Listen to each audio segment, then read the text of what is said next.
City cable news కి స్వాగతం. ఎన్ని ఇబ్బందులున్నా ప్రజా సంక్షేమమే ధ్యేయంగా కూటమి ప్రభుత్వం ముందుకెళ్తోందని రాష్ట్ర మంత్రి కొల్లు రవీంద్ర, ఆర్టీసీ చైర్మన్ కొనకళ్ళ నారాయణరావు అన్నారు. ఎన్ని ఇబ్బందులున్నా ఎన్ని కష్టాలున్నా ప్రజా సంక్షేమమే ధ్యేయంగా కూటమి ప్రభుత్వం ముందుకెళ్తోందని, అందుకు నిదర్శనమే తల్లికి వందనం పథకం ద్వారా ప్రతి బిడ్డకి 15,000 చొప్పున నిధులు జమ చేయమని రాష్ట్ర గనులు, భూగర్భ వనరులు, ఎక్సైజ్ శాఖ మంత్రి కొల్లు రవీంద్ర, ఆర్టీసీ చైర్మన్ కొనకళ్ళ నారాయణరావు అన్నారు. తెలుగుదేశం పార్టీ కార్యాలయంలో మీడియాతో వారు మాట్లాడారు. స్కూళ్లు తెరిచే నాటికి ఎంతమంది పిల్లలుంటే అంతమందికి 15,000 ఇస్తామన్న హామీ మేరకు పథకం అమలు చేశామన్నారు.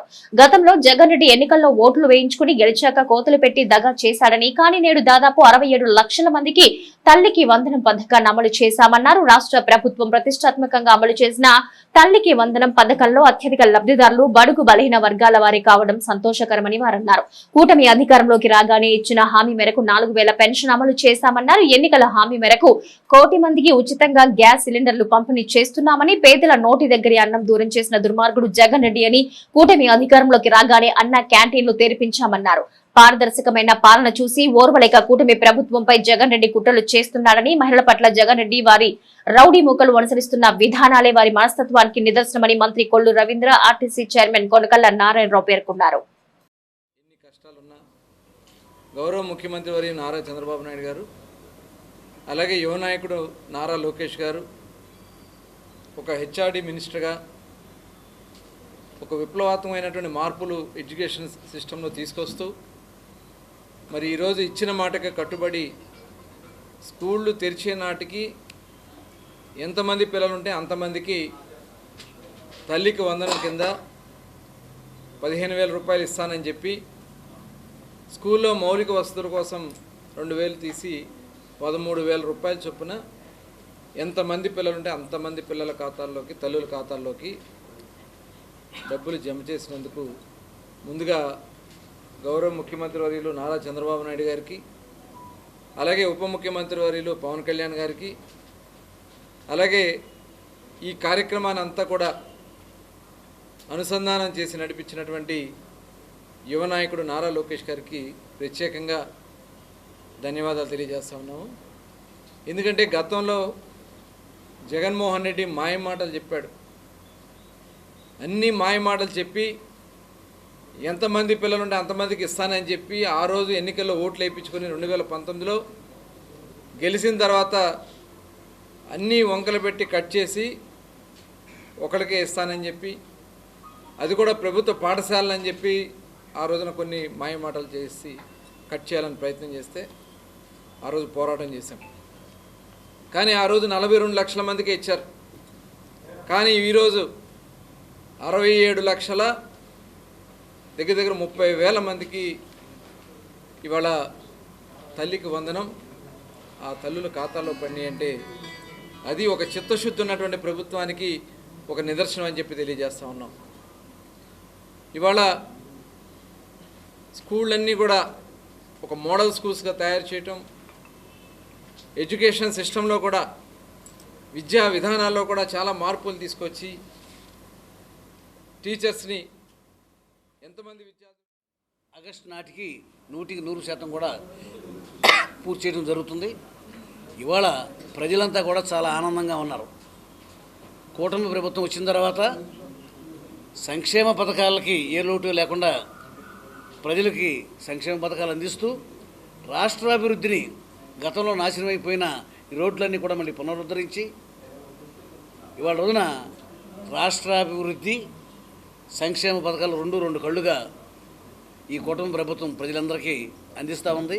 ఇవాళ ప్రజల్లో మంచి పేరు, ప్రజలంతా కూడా ఆదరిస్తూ ఉన్నారు.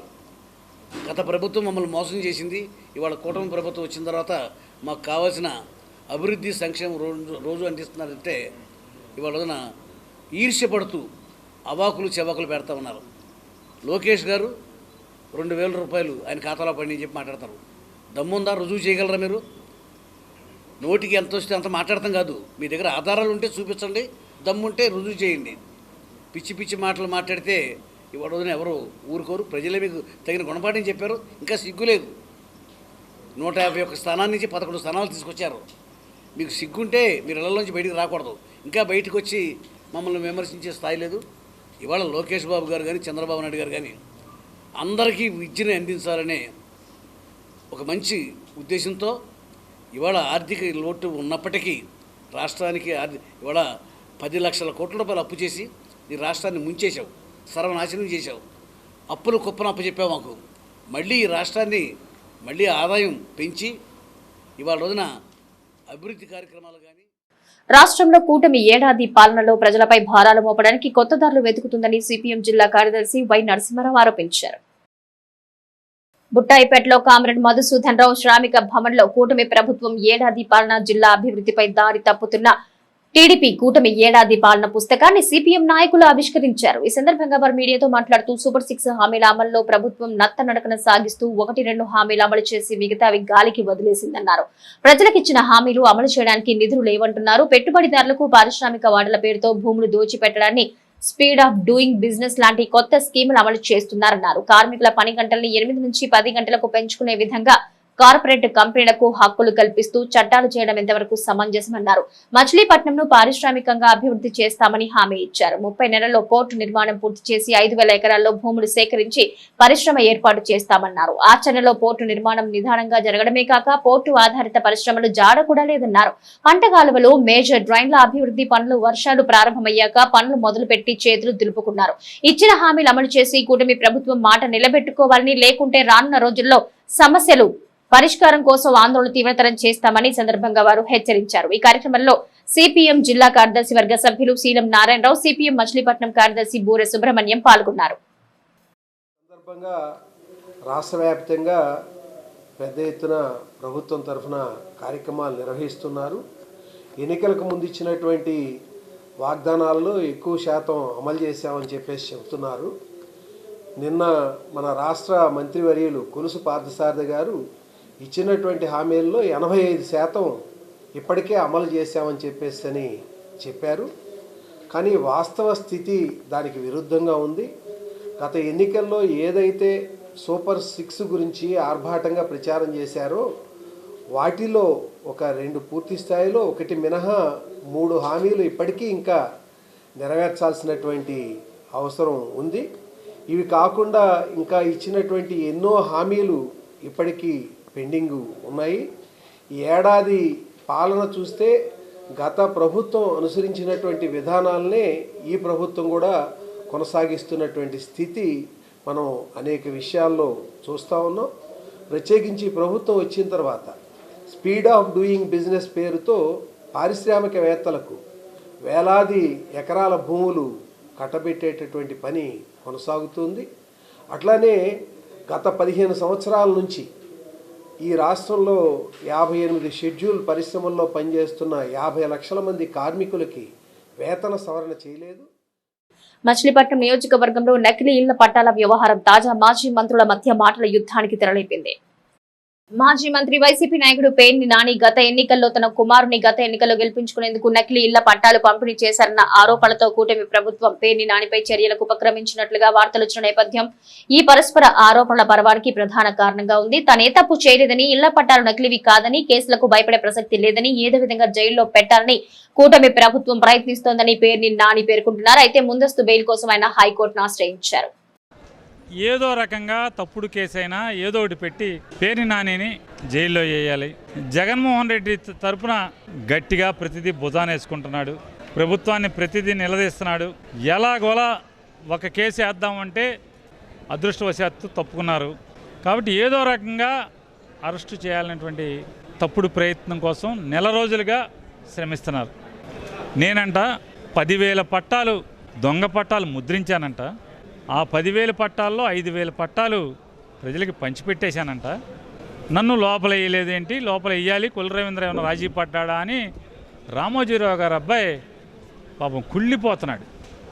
కొల్లు రవీంద్రతో రాజీ పడేటే దిగజారుడు మనస్తత్వం, తప్పుడు ఆలోచనలు పేర్ని నాని అనేవాడికి ఉండవనేది తెలుసుకుంటే మంచిదని రామోజీరావు గారు అబ్బాయికి చెప్తూ, ఎన్నికల ముందు జరిగినటువంటి తత్వంగం అంతా కూడా ఏదైతే దొంగ పట్టాలని కొల్లు రవీంద్ర అనేటువంటి ఒక రాజకీయాల్లో దిగజారుడు మనస్తత్వం, ఎదటోడికి మీద విషం చెమ్మి బురద చెమ్మి రాజకీయ పబ్బం గడుపుకునేటువంటి ఒక దిక్కుమాలిన రాజకీయ నాయకుడు ఉన్నాడు. అవన్నీ కూడా రిజిస్ట్రేషన్ అంటే 10 సంవత్సరాల తర్వాత కూడా మీరు ఆ ఇంట్లో ఆ స్థలంలో అనుభవిస్తుంటే కనుక, జగన్ ఇచ్చిన స్థలంలో మీరు ఉంటుంటే కనుక ఆ స్థలాన్ని మీకు ప్రైవేటుగా మీ సొంత ఆస్తి అవుతుంది అని చెప్పని ప్రభుత్వం చేస్తున్నటువంటి రిజిస్ట్రేషన్ చేస్తాం జరుగుతుంది. ఇది రాష్ట్రం అంతా జరుగుతుంది. దానిలో భాగంగానే సచివాలయాల నుంచి పట్టాలు ఎంఆర్ ఆఫీస్కి వచ్చి, ఎంఆర్ ఆఫీస్ నుంచి రిజిస్టర్ ఆఫీస్తో సంతకాలు అన్నీ సేకరించి మళ్ళీ పట్టాలు వెనక్కి ఇచ్చే కార్యక్రమం జరుగుతుంది. ఏంటంటే 10,000 పట్టాలు. అసలు ఎంత కావాలంటే ఎన్ని వేలు, 20,000 కాదు, నేను 40,000 మందికి పట్టాలేమంటే జగన్మోహన్ రెడ్డి గారు పట్టాలు ఇచ్చే పరిస్థితి. మాజీ మంత్రి పేర్ని నాని చేసిన తప్పులకు ఫలితం అనుభవించగా తప్పదని రాష్ట్ర మంత్రి కొల్లు రవీంద్ర స్పష్టం చేస్తున్నారు. చట్టం ముందు అందరూ సమానమేనని, పేర్ని నానిపై కేసులు విచారణలో ఉన్నాయని రవీంద్ర పేర్కొంటున్నారు. గత ప్రభుత్వ హయాంలో పేర్ని నాని నివేశన స్థలాల పట్టాలు నకిలీవిచ్చారని, వీటిని ఎంఆర్ఓ కార్యాలయంలో రెడ్ హ్యాండెడ్ గా పట్టుకోవడం జరిగిందని ఆయన తెలిపారు. సదరు పట్టాలపై స్ట్రీట్ ఫీల్డ్ అని నమోదయ్యుందని, ఇది చట్ట విరుద్ధమని రవీంద్ర పేర్కొంటున్నారు. వీటన్నింటిపైన విచారణ పూర్తయిన తర్వాత చర్యలు ఉంటాయన్నారు. ప్రజల్ని మభ్యపెట్టాలని ప్రయత్నిస్తున్నటువంటి వ్యక్తి నిజంగా చాలా దురదృష్టకరం. నిన్న ఆయన మాట్లాడిన మాటలో ఒక్కటి కూడా వాస్తవం లేకుండా అవాస్తవాలు మాట్లాడుతూ చేసింది తప్పు, ఆ తప్పుని కప్పిపుచ్చుకోవడానికి బురద చల్లే కార్యక్రమం. ఆ రోజు అందరికీ తెలుసు, ఎలక్షన్లో నీ కొడుకుని గెలిపించుకోవాలని, నీ కొడుకుని అందరం ఎక్కించుకోవాలని నువ్వు పడరాని పాటలు పడి చెయ్యరాని తప్పులు చేసి ఇళ్ల పట్టాలని, దొంగ పట్టాలని సృష్టించి తహసీల్దార్ కార్యాలయంలో ఆ పట్టాలు అర్ధరాత్రి పూట రాయిస్తూ ఉంటే మేము వెళ్ళి ఆ రోజున అక్కడ పట్టుకున్నది వాస్తవం కాదా? ఆ రోజున్నటువంటి జేసీ గారు వచ్చింది వాస్తవం కాదా? ఈ రోజున్న జేసీ గారు ఆ జేసీ గారే. ఆ రోజున మేము ఆఫీస్ ముందు పడుకున్నాం, ఆ పట్టాలు కట్టలు పట్టుకుని నీ అనుయాయులు పారిపోయినటువంటి పరిస్థితులు ఉండే వాళ్ళని పట్టుకొచ్చాం. ఇవన్నీ వాస్తవం కాదా? పారిపోవాల్సిన అవసరమే ఉంది, అర్ధరాత్రి రాయించాల్సిన అవసరమే ఉంది. నువ్వు తర్వాత ప్రెస్ మీట్ పెట్టి మాట్లాడినటువంటి మాటలు వాస్తవం కాదా? స్ట్రీట్ ఫీల్డ్ నువ్వు చెప్తావు, స్ట్రీట్ ఫీల్డ్ పట్టాలు ఇస్తే తప్పేంటి అంటావు. మాస్టర్ ప్లాన్లో మార్చావా? ఎక్కడన్నా ఉందా? నేను చెప్తా ఉన్నావు ఆర్యూఈ, అవన్నీ కూడా అబ్జెక్షనబుల్ ఎంక్రోచ్మెంట్సే. రోడ్డు మీద వేస్తే అన్అబ్జెక్షనబుల్ ఎలా అవుతుంది? ఖాళీగా ఉన్నటువంటి స్థలాల్లో, లేకపోతే ఖాళీ పోరంబోకు స్థలాల్లో ఇల్లు వేసుకుని ఉంటే వాటికి పట్టాలు ఇస్తే అది కరెక్ట్ అవుతుంది, రెగ్యులర్ చేసుకోవచ్చు. కానీ వాంటెడ్గా నువ్వు ఎన్నికల్లో నీ కొడుకుని గెలిపించుకోవాలని చెప్పి దొంగ పట్టాలు సృష్టించి అవన్నీ కూడా బయటకు వచ్చి దాని మీద విచారణ జరుగుతూ ఉంటే ఇవాళ గజ గజ గజ గజ ఉనికిపోతా ఉన్నాడు. ప్రముఖ సంఘ సేవకులు వెంజమూరి శివరాం మరణం తీరని లోటని పలువురు బ్రాహ్మణ ప్రముఖులు ఉన్నారు. చిత్రకళా సంసద్ భవనంలో పలువురు ప్రముఖులు ఈ సందర్భంగా ఘనంగా నివాళులర్పించారు. న్యాయవాదిగా, త్రిపుర సుందరి ఫౌండేషన్ కార్యదర్శిగా, బ్రాహ్మణ సేవా సంఘం కార్యదర్శిగా ఎన్నో సేవలు అందించి వేద పాఠశాల కూడా నిర్వహించి వేద విద్యార్థుల్ని తీర్చిదిద్దిన మహనీయుడు వెంజమూరి శివరాం అన్నారు. ఎంతో మంది బ్రాహ్మణ పేద విద్యార్థులకు సహాయ సహకారాలు అందించి వారి ఉన్నతికి పాల్పడిన వెంజమూరి శివరాం లేని లోటు తీరనిదన్నారు. ఈ కార్యక్రమంలో సారంగపాణి, సింగరాజు, గోవర్ధన్, డాక్టర్ వి ధన్వంతరి ఆచార్య, ముప్పర్తి సుబ్రహ్మణ్యం, జి సేతురామయ్య, పివి ఫణికుమార్, వడ్లబండాటి మారుతి, దివాకర్ తదితరులు పాల్గొన్నారు. గొప్ప సాంఘిక సేవకులు వారు చాలా దక్షతతో జైహింద్ సెకండరీ స్కూల్ను కానీ, త్రిపుర సుందరి ఫౌండేషన్ కానీ, బ్రాహ్మణ సేవా సంఘం కానీ కార్యదర్శిగా ఉండి అనేక విప్లవాత్మక మార్పులను తీసుకొస్తూ చాలా సేవ చేశారు. అలా సాంఘిక బాధ్యతను నిర్వర్తించిన వ్యక్తుల్లో ఆయన ఒకరు. ఆయన మన మధ్య లేకపోవటం, భౌతికంగా లేకపోవటం మనందరికీ చాలా విచారకరం. చాలా ఇంకా ఎక్కువ కాలం బతికి చాలా సేవలు చేయవలసి ఉన్నది అని మనమందరం భావిస్తున్న తరుణంలో విధి మరొకలాగా వారిని తనలో కలుపుకోవటం మన దురదృష్టం. కాబట్టి వారికి బ్రాహ్మణ సేవా సంఘం తరఫున, వారి చిత్రకళా సంస్థ పాలకవర్గ సభ్యులు కూడా కాబట్టి చిత్రకళా సంస్థ తరఫున నివాళులు అర్పిస్తూ వారి ఆత్మశాంతికి. కళాశాల సహచరుడు, బెంచ్మేటు, అయినటువంటి కీర్తిశేషులు వింజమూరి శివరామ్ గారు చనిపోవడం చాలా బాధాకరమైనటువంటి విషయం. పోయినటువంటి ప్రతివాడికి అందరూ కీర్తిశేషులు అని అంటూ ఉంటారు, కానీ వింజమూరి శివరామ్ విషయంలో అది కానే కాదు. కీర్తిని నిజంగా శేషించినటువంటి వ్యక్తి శివరామ్. అంచేత మామూలుగా ఏదో కీర్తిశేషులు అని అన్నాం కాదు, నిజమైనటువంటి కీర్తిశేషులుగా పేరు. ఎందుకంటే సమాజంలో అనేకమైనటువంటి సేవలు చేసి అనేక సంవత్సరాలు బ్రాహ్మణ సేవా సంఘానికి కార్యదర్శిగా ఉండి ఆయన యొక్క అనారోగ్యంతో ఉన్నప్పటికీ కూడా సేవలు అందించి చివరి నిమిషం వరకు సేవలు అందించాడు. కాబట్టి ఆయనది నిజమైన లోటు. ఎందుకంటే అనేక ధార్మిక సంస్థల్లో ఆయన వివిధ హోదాల్లో పనిచేస్తూ సమాజ శ్రేయస్సే తన బాధ్యతకు దానిలో కూడా గుర్తుగా పెట్టుకుని ఆయన అందరికీ సేవా దృక్పథంతో అన్ని కార్యక్రమాలు నిర్వహించారు. ఆయనకంటూ ఒక ప్రత్యేకమైనటువంటి పేజీ నిర్మించుకున్నారంటే సందేహం లేదు. ఈయన సంస్మరణ సభ అయినప్పటికీ ఆయన సదా స్మరణీయుడు. అందరికీ స్మరించుకోవాల్సిన వ్యక్తి ఆయన. ఎందుకంటే చిన్నపిల్లల దగ్గర నుంచి పెద్దవాళ్ళతో సహా అందరితో స్నేహం చేయగల వ్యక్తి ఆయన. అందరితో ఎప్పుడు నవ్వుతూ పలకరిస్తూ దేనికి భయపడకుండా ప్రతిదానికి చిరునవ్వే ఆయన. అలా చేస్తూ అందరినీ కలుపుకుంటూ ముందుకెళ్లే వ్యక్తుల్లో శివరామ్ గారి పేరు మొదట చెప్పుకోవాలి. కాబట్టి ఆయన పవిత్ర ఆత్మకు శాంతి చేకూరాలని, శాశ్వత పుణ్యలోకాల. రాష్ట్ర మంత్రి కొల్లు రవీంద్ర హుందాగా రాజకీయాలు చేయాలని వైసీపీ నియోజకవర్గ సమన్వయకర్త పేర్ని కిట్టు సూచించారు.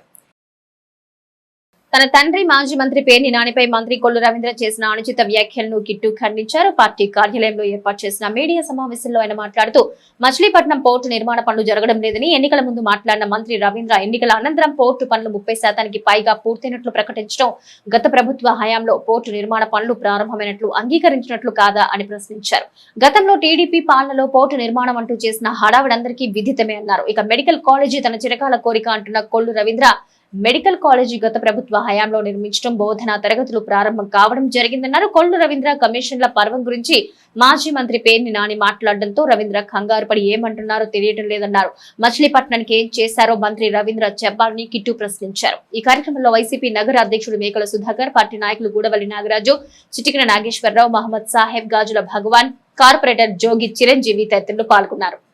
ఏదైతే మా మీద అభియోగాలు మోపుతున్నారో, మా మీద కేసులు పెడుతున్నారో దాని గురించి ఎట్లా జరిగిందో చెప్తే దానికి ఆయన, అలాగే ఆయనకి కమిషన్ రూపంలో ఏమేమి తీసుకుంటున్నాడు కొల్లు రవీంద్ర గారు అనేది చెప్తే ఈ అన్ని నిజాలు బయటకు వచ్చేస్తున్నాయన్న భయంతో కంగారుగా ప్రెస్ మీట్ పెట్టేసి పాపం ఏం మాట్లాడుతున్నాడో తెలియకుండా కొల్లు రవీంద్ర గారు నోటికొచ్చినట్టు, అంటే ఒక మంత్రి పదవిలో ఉన్నాము, ఒక బాధ్యత గల మంత్రిని అని మర్చిపోయి ఒక మర్డర్ కేసు ముద్దాయిలాగా మాట్లాడారు. నన్ను కొల్లు రవీంద్ర గారి మాటలు చూస్తే సామాన్య ప్రజలకు అర్థమవుద్ది.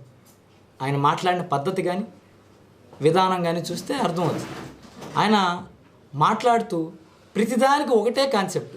ఏ మీటింగ్ మనం ఎత్తుక్కున్నా మీరు కొల్లు రవీంద్ర గారి పోర్టు, కొల్లు రవీంద్ర గారు పోర్ట్ అని కొట్టండి యూట్యూబ్లో, ప్రతిదానికి ఒకటే చెప్తాడు. గూగుల్ ఎయిర్ వెళ్ళిపోతుంటే నేను తీసుకొచ్చా అని చెప్తారు ఆయన. అసలు గూగుల్ ఎయిర్కి నిన్న ప్రెస్ మీట్లో కూడా చూస్తే ఆయన అంటున్నారు పేరు నాని గారు గూగుల్ ఎయిర్ అంటే బందర్ పోర్ట్ని గూగుల్ ఎయిర్ పంపిస్తానంటే పేరు నాని గారు సంతకం పెట్టారని చెప్తున్నారు.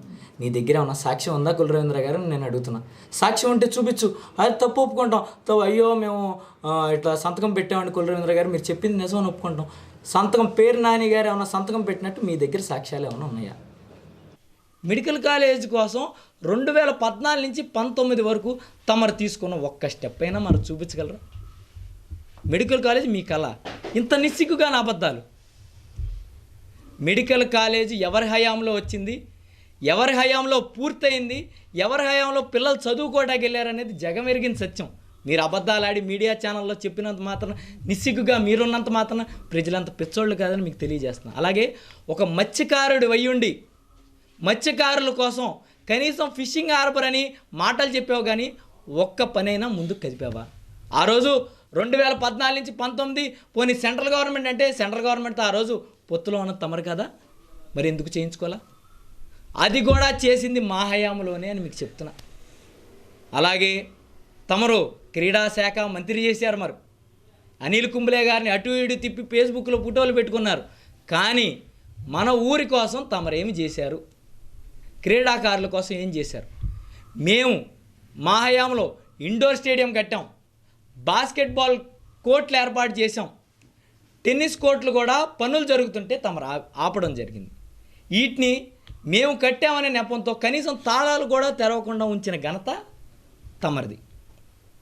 నిజంగా నాని గారికి భార్య మీద ఎంత ప్రేమ ఉందో, నాకు తల్లి మీద ఎంత ప్రేమ ఉందో ఖచ్చితంగా నువ్వు అనుభవించే రోజు దగ్గరలోనే ఉంది కుల రవీంద్ర గారు. ఎందుకంటే తమరి మిల్లు భాగవతాలు తెలుసు, ఊరు బయట ఉన్న హరివిల్లు భాగవతాలు మాకు తెలుసు. అలాగే వైజాగ్ చుట్టుపక్కల తమరు చేసేవన్నీ మాకు తెలుసు. కాబట్టి జాగ్రత్తగా ఉండు, రోజులు అనేవి అన్నీ నీ వైపే ఉండవు. అట్టా తిరిగి మళ్ళీ ఇటు వచ్చే రోజు ఖచ్చితంగా నువ్వు అన్నిటికీ సిద్ధపడి ఉండు. అట్లాగే మీరు చెప్పినట్టు జైలుకి వీటికి ప్రిపేర్డ్గానే ఉండండి. మరి మీరు ధైర్యంగా ఉంటారు కదా, మేము పిరికి వాళ్ళం కదా. కాబట్టి మీకు ఒకటే చెప్తున్నా, రాజకీయాలు చేయదలుచుకుంటే కరెక్ట్ పద్ధతిలో సరిగ్గా మర్యాద ఇచ్చి పుచ్చుకుని మాట్లాడుకుందాం.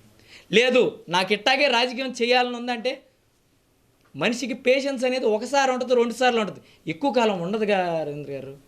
ఇదిగా ఆలోచించి వయసుకి తగినట్టుగా మర్డర్ కేసు ముద్దాయిగా కాకుండా ఒక రాష్ట్ర మంత్రిగా మాట్లాడమని, మచిలీపట్నం కోసం ఏమన్నా చేసి నేను ఇది చేశానని చెప్పుకోమని, అంతేగాని బయట పార్టీ వాళ్ళు బయట నాయకులు చేసినవన్నీ నేను చేశానని చెప్పుకోవాలి. అదే బాద్షా సినిమా ఒకటి.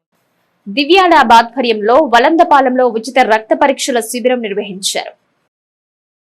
వలందపాలెం ఈద్గా గ్రౌండ్ వద్ద మసీద్ రెహమానియా మరియు దివ్య ల్యాబ్ ఆధ్వర్యంలో అన్ని రకాల ఉచిత రక్త పరీక్షల శిబిరం నిర్వహించారు. ఈ కార్యక్రమంలో వలందపాలెం, మాచవరం, నీలగిరి, గంగుల తోట, గాంధీనగర్, సర్కార్ తోట, సుకర్లాబాద్, పరస్పేట ప్రాంతాల ప్రజలు ఈ శిబిరంలో సుమారు 200 మంది వివిధ రక్త పరీక్షలు చేయించుకున్నారు. ఈ కార్యక్రమంలో మస్జిద్ రెహమానియా అధ్యక్షుడు మహమ్మద్ దాదా సాహెబ్, సెక్రటరీ ఎండి అబూ మహమ్మద్ సిద్దిక్, దివ్య ల్యాబ్ రాంబాబు, సలీం, అబ్దుల్ రఫీ మరియు మసీద్ పెద్దలు పాల్గొన్నారు.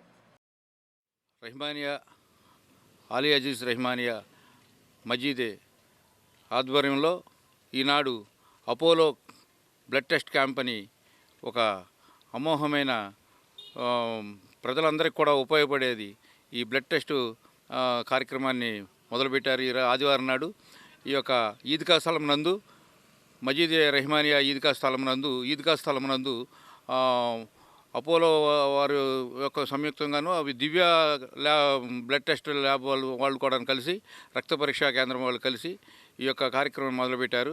మా మజీద్ కమిటీ వారు కూడా అందరూ కూడా సహకరించి వాళ్ళకి అన్నీ కూడా సమకూర్చి, టెంట్లని, కుర్చీలని అన్నీ కూడా సమకూర్చి వాళ్ళకి ప్రజలందరూ కూడా వచ్చి బ్లడ్ ఇచ్చి, శాంపిల్స్ ఇచ్చి, టెస్టులన్నీ కూడా చేయించుకోవడానికి, బాడీ టెస్ట్ అంతా చేయించుకోవడానికి కూడాను అందరూ సహకరించారు. ఈరోజు ఆదివారం 15/6/2025 ఈరోజు ఉదయం 6 గంటల నుంచి ఉదయం 10:30 వరకు మన వలందపాలెం మస్జిద్ రెహమాని ఆలీ హదీస్ వారు నిర్వహించినటువంటి అపోలో మరియు దివ్య డయాగ్నోస్టిక్ వారి ఆధ్వర్యంలో బ్లడ్ టెస్ట్ క్యాంపెయిన్ అనేది నిర్వహించడం జరిగింది. దీని యొక్క ముఖ్య ఉద్దేశం ఏంటంటే ఓన్లీ ముస్లింలకే కాకుండా ఇతరులకు కూడా ఈ యొక్క సౌలభ్యం కలగజేయాలనే ఉద్దేశంతో వలందపాలెం మస్జిద్ రెహమాన్ ఆలీ హదీస్ ఈద్గా స్థలమునందు ఈ యొక్క కార్యక్రమం నిర్వహించడం జరిగింది. మేము అనుకున్న రీతి కంటే అనూహ్యమైన రీతిలో ఈ యొక్క కార్యక్రమం చాలా విజయవంతంగా అవటం చాలా ధన్యవాదాలు ప్రతి ఒక్కరికి కూడా. దీనిని మేము ఆల్రెడీ కూడా అందరికీ పాంప్లెట్స్ డిస్ట్రిబ్యూట్ చేయడం కూడా జరిగింది. ఈ యొక్క పాంప్లెట్స్ డిస్ట్రిబ్యూట్ మన వాకర్స్ అసోసియేషన్ 6 గంటల నుండి 11 గంటల వరకు మచిలీపట్నం వలందపాలెం మస్జిద్ రెహమానియా అహ్లే హదీస్ కమిటీ మరియు దివ్య ల్యాబ్ అపోలో ల్యాబొరేటరీస్ వారి ఆధ్వర్యంలో ఉచిత రక్త పరీక్షా శిబిరం చేయడం జరిగింది. ఈ శిబిరంలో అన్ని రకాల పరీక్షలు నామమాత్రపు ధరలకు చేయడం జరిగింది. 1000 రూపాయలు 1600 రూపాయలు జరిగే 150 రూపాయలు 400 రూపాయలు ఆ రేట్లో చేయటం పేద ప్రజలకి. ఇమామే హుస్సేన్ వెల్ఫేర్ ట్రస్ట్ ఆధ్వర్యంలో ఈదే గధీర్ పండుగ ఘనంగా నిర్వహించారు. ఇమామే హుస్సేన్ వెల్ఫేర్ ట్రస్ట్ ఆధ్వర్యంలో ఈద్ గదీర్ పండుగను పురస్కరించుకుని కోనేరు సెంటర్లో పేదలకు అన్నదాన కార్యక్రమాన్ని నిర్వహించారు. ఈ కార్యక్రమంలో పలువురు రాజకీయ నాయకులు మరియు ముస్లిం పెద్దలు పాల్గొని ప్రసంగించారు. ఈద్ గదీర్ దినాన మహమ్మద్ ప్రవక్త తన స్థానానికి హజరత్ అలీని తన తర్వాత వారసునిగా ఖలీఫాగా ప్రకటించారని ఇందువల్ల ప్రపంచ వ్యాప్తంగా ఉన్న ముస్లింలు పండుగ జరుపుకుంటారని పలువురు వక్తలు పేర్కొన్నారు. ఈ కార్యక్రమంలో మాజీ మున్సిపల్ చైర్మన్ మోటమరి బాబా ప్రసాద్, మైనార్టీ నాయకులు షేక్ మౌలాలి, ఇలియాస్ పాషా, అబ్దుల్ అజీం, అబూ బాజాని, లాయర్ మస్తాన్, ఆరిఫ్, ఫిరోజ్, తెలుగుదేశం పార్టీ కార్పొరేటర్లు రాము, ఆనంద్, సుధాకర్ తదితరులు పాల్గొన్నారు. ఈరోజు ఈదే గదీర్ పండగ. ఈదే గదీర్ అంటే ఏంటంటే మొహమ్మద్ ప్రవక్త మొహమ్మద్ ముస్తఫా సల్లల్లాహు అలైహి వసల్లం వారు తన హజ్ యాత్ర ముగించుకుని మదీనా బయలుదేరేటప్పుడు మార్గం మధ్యలో గదీర్ అనే ఒక మైదానంలో దేవుని ఆజ్ఞతో ఆగటం జరిగింది. ఆగి దేవుని ఏం ఆజ్ఞాపించాయంటే, మీ తర్వాత మీ కాలం ఇప్పుడు అంతమైంది, ఈ లోకం విడవాల్సి ఉంది, ఇక మీ తర్వాత స్థానం హజరత్ అలీ అలైహిస్సలాం వారికి అని చెప్పి డిక్లేర్ చేయమని మన్కుంత మౌలా ఓ ఫహాజా అలీయున్ మౌలా అని డిక్లేర్ చేయడం జరిగింది. ఆ శుభ సందర్భంగా ఈరోజు ఇక్కడ హజరత్ ఇమామ్ హుస్సేన్ వెల్ఫేర్ ట్రస్ట్ ద్వారా అన్నదాన కార్యక్రమం ఏర్పాటు చేయడం ఉంది. ఈ కార్యక్రమం ఇచ్చేసిన ముఖ్య అతిథులు మా మోటమరి బాబాప్రసాద్ గారికి, అలాగే కార్పొరేటర్ రాము గారికి, ఆనంద్ గారికి. సందర్భంగా పేదలందరికీ కూడా అన్నదాన కార్యక్రమం ఏర్పాటు చేస్తున్నది శుభాకాంక్షలు. ముఖ్యంగా ఈ ట్రస్ట్ తరఫున అనేక సేవా కార్యక్రమాలు గతంలో కూడా పిల్లలను చదివించడంలో కానీ, వైద్య సదుపాయాలు కానీ, గర్భిణీ స్త్రీలకి ఉచిత వైద్య శిబిరం కానీ అనేక రకాలుగా కూడా ఈ సేవా సంస్థ మరి అందరినీ ఆదుకుంటంలో ముందుంది. మరి ఇలాగే అనేక సేవా కార్యక్రమాలు చేయాలని చెప్పి కోరుకుంటూ ఈ కార్యక్రమానికి అబ్బు గారికి, అజీం గారికి, ఇలియాస్ గారికి, రాము గారికి, మిగతా మా గదీర్ సందర్భంగా ఇమామ్ హుస్సేన్ ట్రస్ట్ వారి ఆధ్వర్యంలో పేదలకి అన్నదాన కార్యక్రమం స్థానిక కోన్సెంట్లో ఏర్పాటు చేయడం జరిగింది. ఏదైతే హుసైనీ ట్రస్ట్ వారు నిరంతరం వారు ప్రజాసేవలో ఉచిత వైద్యం కానీ, పిల్లలకి విద్యలో కానీ అనేక రకమైనటువంటి సేవా కార్యక్రమాల్లో ఉంటారు. అదేవిధంగా ఏదైతే ఇమామ్ హుస్సేన్ ట్రస్ట్ వారు ఈ రోజున అన్ని దానాల కంటే గొప్పది అన్నదానం అని ప్రతి పేదవాడికి అన్నం పెట్టాలని ఓ మంచి సంకల్పంతో ఈ రోజున ఈదే గదీర్ సందర్భంగా పేదవారికి అన్నదాన కార్యక్రమాన్ని ఏర్పాటు చేశారు. వారికి ప్రత్యేక ధన్యవాదాలు తెలియజేసుకుంటున్నా. ఈ సిటీ కేబుల్ న్యూస్ సమాప్తం.